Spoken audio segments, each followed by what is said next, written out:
Hi, everybody. Welcome to another episode of Pints with Ayre. I'm Brent Heffley. I'm the Sales and Marketing Director for Ayre Acoustics. And I am here, as always, with our VP and Senior Engineer, Ariel Brown, and our CEO and expert technician, Ryan Berry. Cheers, everyone. Cheers. All right. It's April 1st as we're recording this. It's a gorgeous spring day here in Eugene. I hear it's pretty nice there as well. Yep. Yeah. Just about 70 degrees again. Nice. Yeah, I love this time of year. We get that shift where it feels like you're finally out of winter. And this winter with COVID and everything, it feels like it was longer than ever. So Yep. yeah, well received.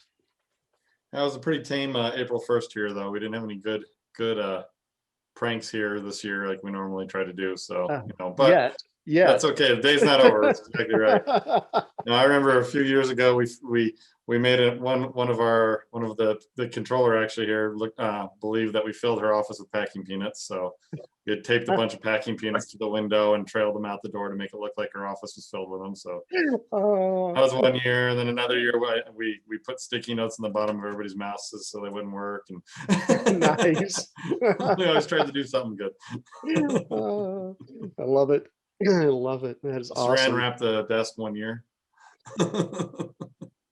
Good times. Yeah, give us some of your good April Fools jokes in the comments below. If you've got a good story, put it in there for us. Absolutely. All right, Ariel, what's in that glass I just saw you pick up? What's your choice today? So again, I'm still been trying to predominantly Colorado breweries so far until we exhaust them. So we're going with a West Slope. We're going with Ska Brewing. Oh, nice. Striped Red Ale. I love Ska Brewing. That's Ska Brewing. They make some good ales. Are they in Durango or are they just outside of Durango? Is that Durango, but yeah, it's probably the closest town. Yeah, I was there a million years ago. It was. Yeah, it says Durango here. Yeah, cool. I've been to Durango a couple times. I've never actually been to the brewery, but next time I go, so I should be next fall. Should be there for a bike race. So oh, nice. Might have to try and visit them next time. Yeah, cool. It's great. It's a super fun town, but it's like 8 hours from anywhere. Like there's no direct way to get there. That's very true. Yeah, it's very isolated. It's a cool, like you said, it's a cool town. Yeah, cool. Well, I didn't stay Oregon this time, but I'm Northern California with Lagunitas. Oh yeah. Little something. Somehow this just says spring to me. I don't know if it's her outfit or if it's the big hops they use or whatever, but it is a great, beautifully colored ale for springtime. So yeah, great, good beers. And today we're going to talk about upgrades, which is great. Upgrades are something we've done for a long time, and we still do upgrades on a lot of old products, and we get asked a lot about them. We've had different types of upgrades, some that we just do parts upgrades, some that we do full board swaps, and some we even change transformers. So there's a lot of different things we've done over the past, but I thought it'd be nice to start out with just, why do we do upgrades? Because if you follow a real great business logic, wouldn't it be better to do what a lot of the Japanese companies do and just create a new model every year, like a car company, and just churn out new stuff and keep flooding the market over and over? I mean, sure. You're the CEO, Ryan. What's our strategy here? Sure. So, you're not wrong. I mean, the marketing thing to do is always to replace it with something new. And that's exciting to everybody, be it the manufacturing company, be it to the dealers that are handling the products and so forth, because coming out with new products is exciting. Whereas upgrading a product doesn't always feel as exciting to everybody. But that said, the reality is our gear is expensive. It's an expensive hobby to be in. There's no getting around that. And it's just a core philosophy of ours where, it kind of comes down to, wouldn't it be nice if you spent this much money on a product to be able to get more life out of it as you go down through the years. And Yeah. that's what we do the upgrades for. Ultimately, you know, we know that there's new technologies we can put in easily. All of our products are really designed to have ease of upgradability with various modules. So, you know, example, USB boards, for example, you know, USB interface is a technology that's changing regularly. Ethernet streaming is a very, you know, young, still maturing technology. And so streamers get better and better. So, you know, to be able to keep somebody from having to throw away that $10,000 DAC that they bought and be able to continue to enjoy the latest formats that come through Ethernet and whatnot, we try to make all of our stuff very modular.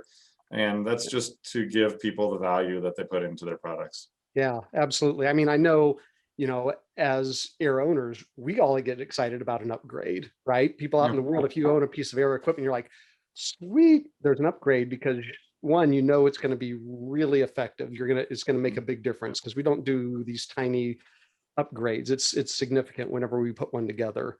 And we price them well, so it's affordable, which is another thing we'll touch on, I think, in a little bit. But you know, I think for people who already own products, it makes a lot of sense and everyone loves it. But you're right, as far as just, you know, blasting out to the world, hey, look, a new Ayre product. It's hard to do that when you're saying it's an upgrade, you know.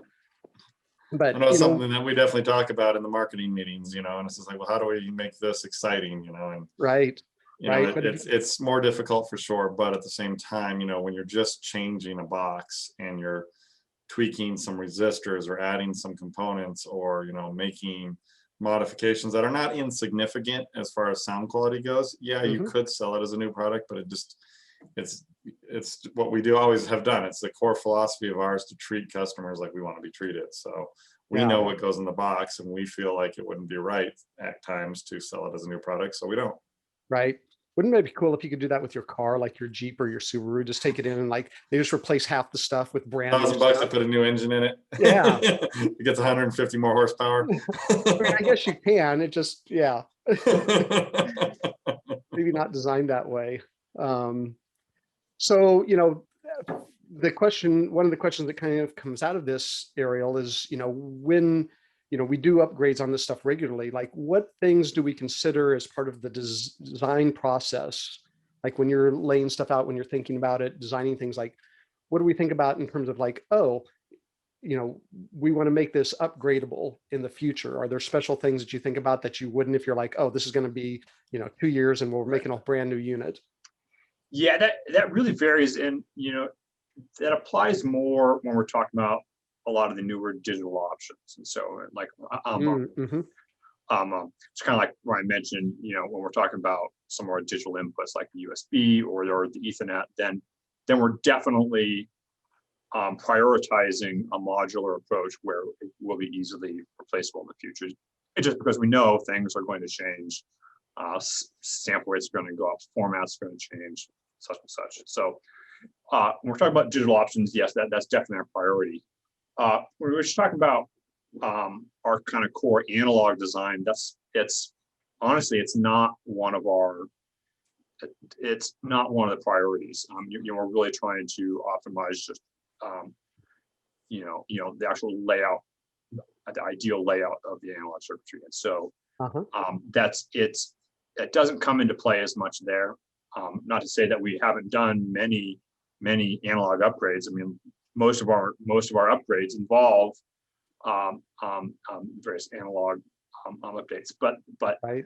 you know, those are typically not planned. Those come around down the road, and we find something or come up with something, oh, we want to make this change, and then we have to figure out how to do it. And so there's not really any good way of predicting what we're going to come up with 5 years down the road. Yeah, as far as the analog design side. I can think of a couple of upgrades that definitely fall into that category. Yeah. So, planning for the upgradability really, really applies to the digital side. For the analog side, it really doesn't. The modularity of the unit, really. Yeah. You know, so that's yeah. the boards themselves, we don't say, oh, we might want to throw 12 more capacitors over here, so let's just put spots for 12 more capacitors down the road, because we just don't, you know, that's just not a thought Right. process. When we design it to be as good as we can think of at the time. And Yeah. you know, there's really not a thought process of, oh, we'll intentionally hinder this thing so we can upgrade it later or anything of that nature, because you know, it's not profitable to do so. Right. Yeah, and so in some of our more modern designs, I have tried to look ahead a little bit, and so there are some sections of circuit board where I have that, well, maybe someday I want to do this, and so I have added some circuitry that is not stuffed on certain boards. I say, well, Right. you know, I don't know if this will be a good thing or bad thing, but I will at least allow that possibility for future updatability. But that's only a really fairly recent thing, and we don't know where that will head yet. A lot of that comes into play in the testing phase. It's going to start an internet frenzy now, Ariel. People are going to be like posting pictures, like looking for circuitry that's not like, hey, I think they're going to. No, a lot of that comes into the testing phase anyway. You know, when we're doing our initial listening tests and whatnot, you know, we try to, you know, play with some of those things and see which ones, you know, sound better, which ones don't make a difference. And you know, sometimes they get pulled off the board, sometimes they get left off the board, because you know, you don't want to run a whole new batch of boards just to delete, you know, some parts that you're not going to have stuffed on that board. So Yep. And then also, you know, where it makes sense, depending on the product, you know, we often, you know, separate functions onto different boards. And so even if it's a, you know, a mixed digital as well as analog product, you know, we might have, you know, a board that is the DAC and a board that is the analog output stage and a board that is the power supply. And so there are some natural separations there that do lend to the possibility of actually swapping out the entire board down the road. That's not necessarily the plan. Right. No. I mean, a good example of that was like the AX5 and the VX5. You know, it just due to the nature of the design, you had a power supply board and then you had two audio boards. And down the road, when we came out with the 20 upgrade, you know, it wasn't intended that, you know, down the road we'd be throwing away, you know, the old analog boards and putting in brand new ones and, you know, having to recycle all that. That was never in the design, but it was such a good upgrade that we couldn't avoid, you know, not offering it. And, you know, it wasn't something that made sense to make into a new product, but it made sense to upgrade those existing units with that as an option. Yep. Yeah. And those are those are the simple ones. You know, when you go back in history a little bit, we've got the V5, right, which became the V5X and the V5XE, and some of the other products where they've had multiple upgrades on them. And it's always interesting because, you know, initially some of those upgrades were inexpensive, some of them got more expensive. Yep. And you have people that have original units that call up and we're, you know, upgrading it 3 generations in one fell swoop, which absolutely. I mean, a great example, that's also the QB9. I mean, that one had just so many upgrades from the base to when we would the or was it the 192 upgrade?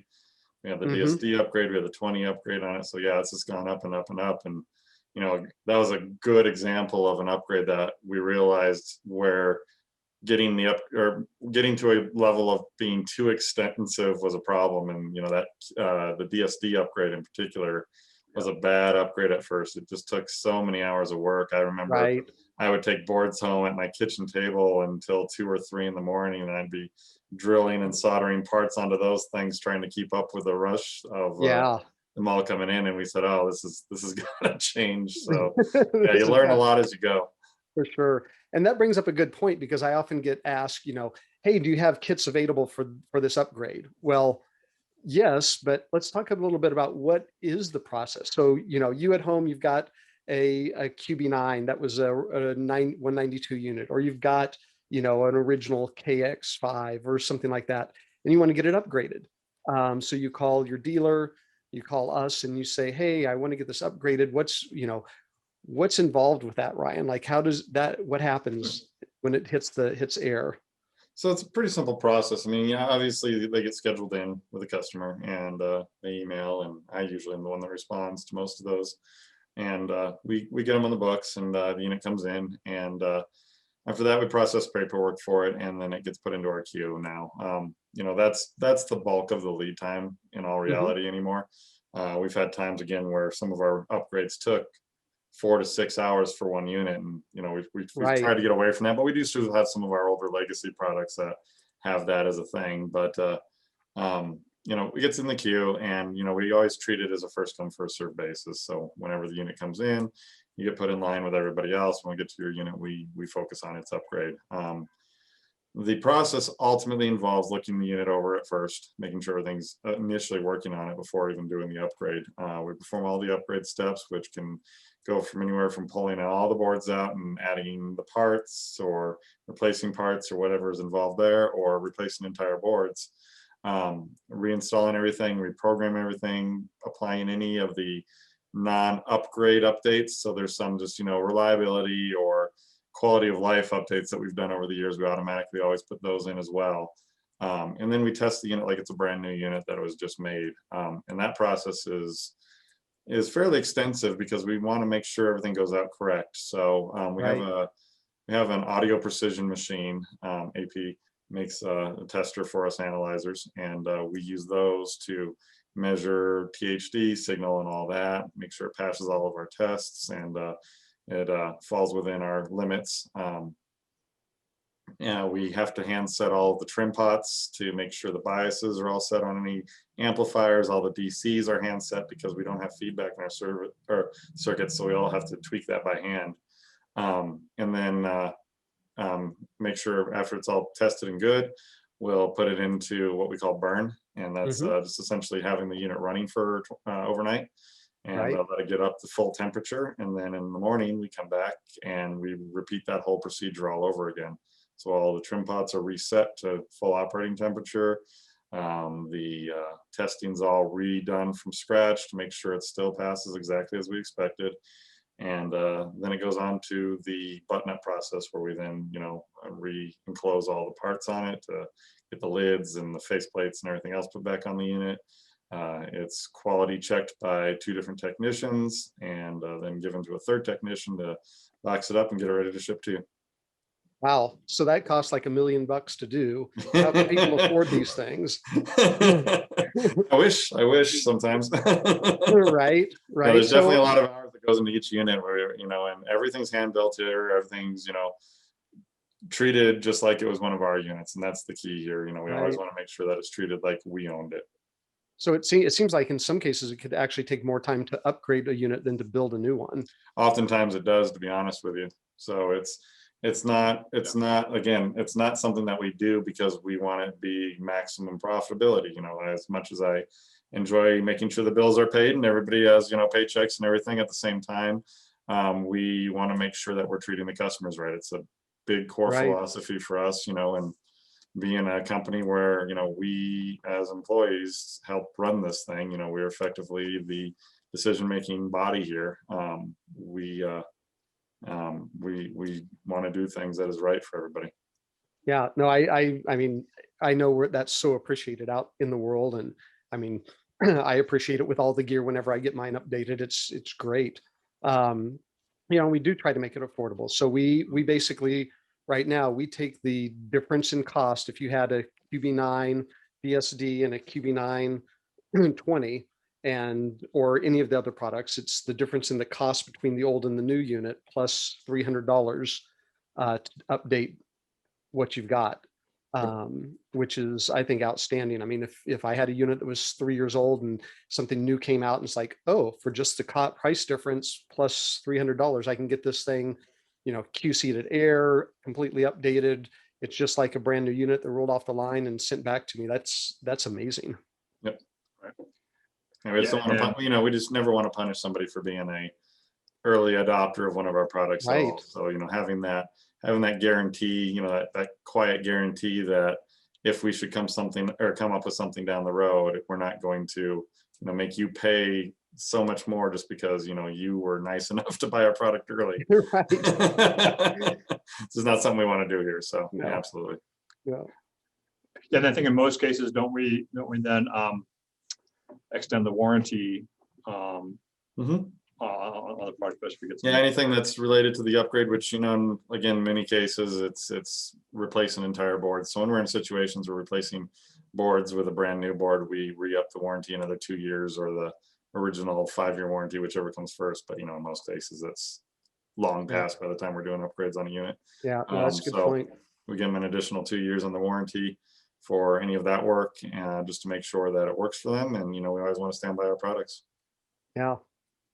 Great. Well, if anyone is out there is sitting on some Ayre products that you think you might need upgrades for, get your serial numbers. That's the first thing we need every time. Just send the serial numbers. You can email us at pints@ayre.com. You can also send other comments or things you'd like to see us do future episodes on. Yeah, until then, happy listening, everyone. Cheers. Cheers.